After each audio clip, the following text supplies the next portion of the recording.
dần sáng soi dần đường, xin bên con dưới tay trần cội dương.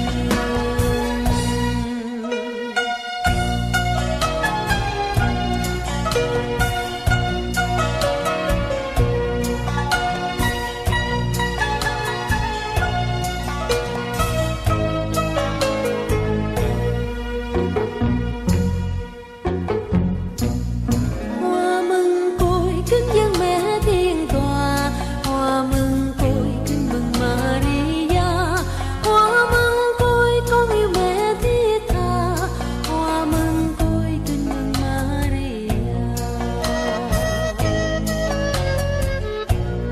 Vì mẹ buồn vui đời dân hiến, bên tôn nhang mẹ khấn giáng sinh, mẹ nguyện cầu Chúa ban ơn trời, tay trong tay bước bên mẹ thành thơi.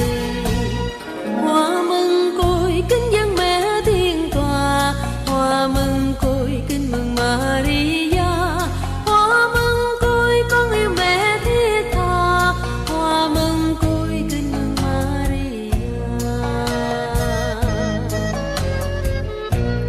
Hoa mừng cội con yêu mẹ thiết tha, hoa mừng cội kính mừng Maria.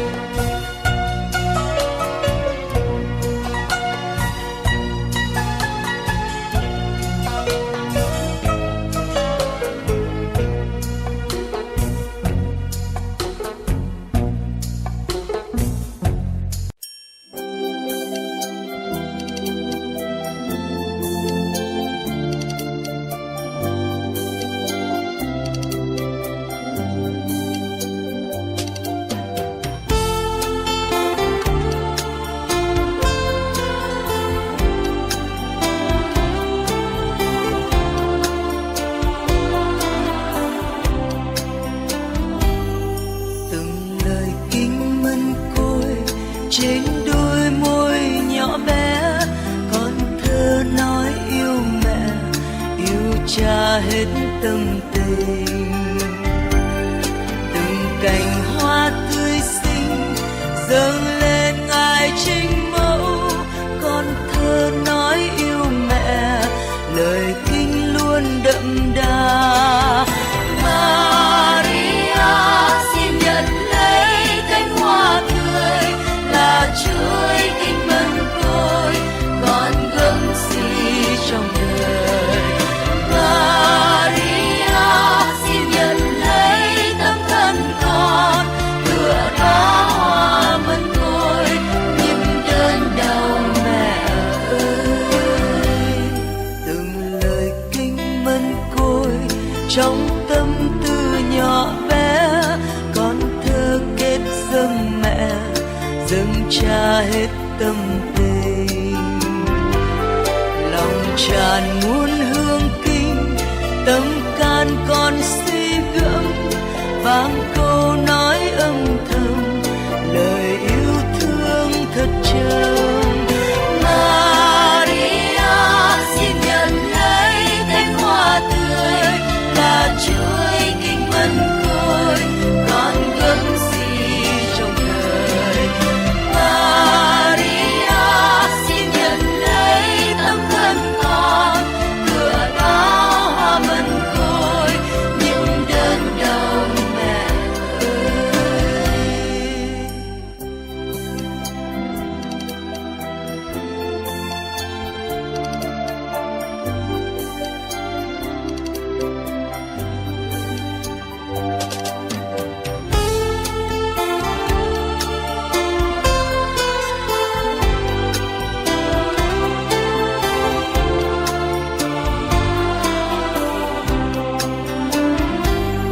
Từng lời kinh mân côi mang trong tim nhỏ bé, con thơ hiến dâng mẹ, dâng cha hết tâm hồn. Từng ngày con tha phương xa quê hương yêu dấu, con dâng hết lên mẹ, tình yêu luôn đẹp màu. Maria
mẫn côi, hương thơm ngào ngạt thắm ân tình.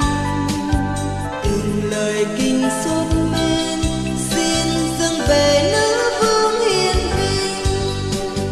Khi an vui thái hòa như ngày thuyền sứ chiến tinh, như trong đêm ngồi lời gian trần, như khi mẹ gặp lại con Chúa kết hoa kinh để dâng mẹ.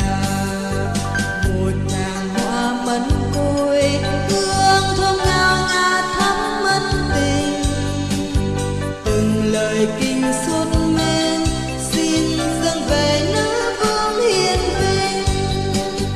Khi đau thương ấm đầy như vườn loàn máu mồ hôi, như gai đắng như chiều nát đòn, như khi nhận thầm từ hy tế kết hoa kinh để dâng mẹ.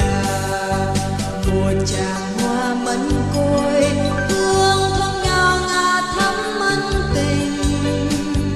Từng lời kinh sốt men xin dâng về nữ vương hiền vinh.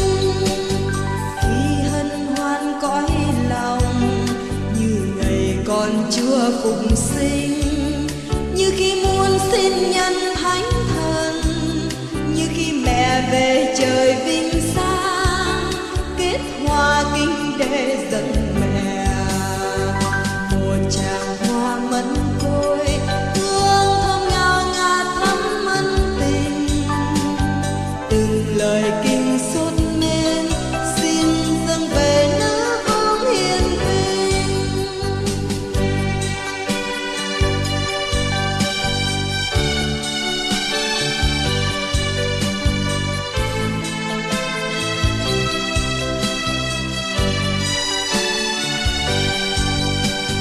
Khi an vui thái hòa như ngày thiên sứ truyền tiên, như trong đêm ngôi lời gian trần, như khi mẹ gặp lại con Chúa kết hoa kinh để dâng mẹ. Một tràng hoa mẫn côi, hương thơm ngào ngạt thắm ân tình. Từng lời kinh sốt men xin dâng về nữ vương hiền vinh. Khi hân hoan cõi lòng như ngày con Chúa phục sinh, như khi muôn sinh nhân thánh thần, như khi mẹ về trời vinh sang kết hoa kinh để dâng mẹ. Một tràng hoa mẫn côi, hương thơm ngào ngạt thắm ân tình. Từng lời kinh sốt men xin dâng về nữ vương hiền vinh. Một tràng hoa mẫn côi, hương thơm ngào ngạt thắm ân tình. Từng lời kinh sốt men xin dâng về nữ vương hiền vinh.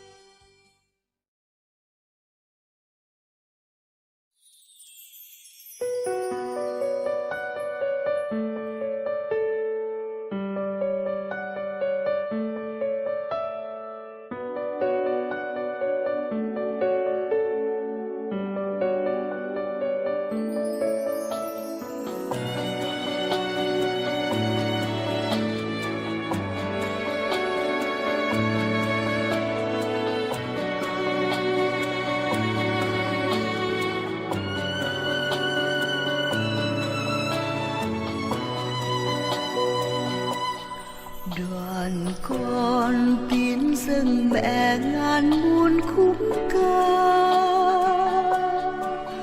Mẹ mẫn côi tươi đẹp giữa bầu trời hoa. Maria vầng trăng trong sáng ngọc ngà.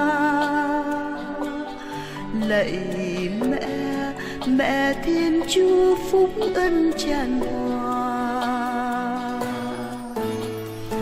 Chúng con xin hát mừng chào kinh, mẹ đầy ân phúc tỏa cao hiến vinh.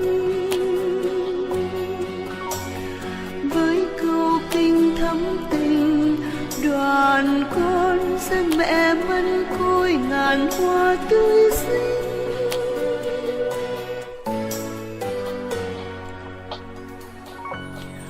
Đoàn con đến bên mẹ tình yêu chứa chan,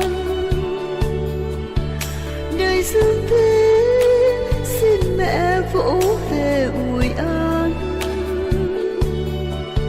Lúc gian nan hoặc khi vui sướng ngập tràn, dạy con hằng tin yêu Chúa cho vẹn toàn.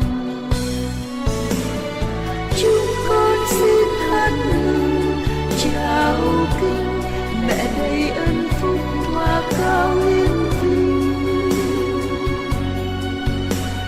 với câu kinh thắm tình đoàn con dân mẹ mân côi ngàn hoa tươi xinh.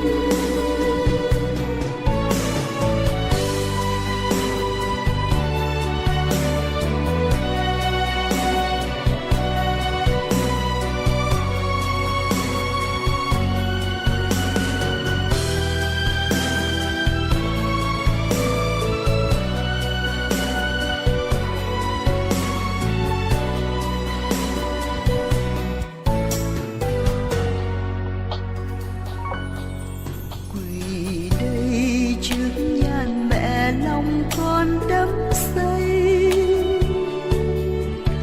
lời kinh bãi vang vọng ngút cao tầng mây. Maria đẹp tươi ân phúc tràn đầy, mẹ ơi cùng mẹ con sống vui bao ngày. Con xin hát mừng chào kinh mẹ đầy ân phúc và cao hiến vinh, với câu kinh thắm tình đoàn con dân mẹ mân côi ngàn hoa tươi xinh.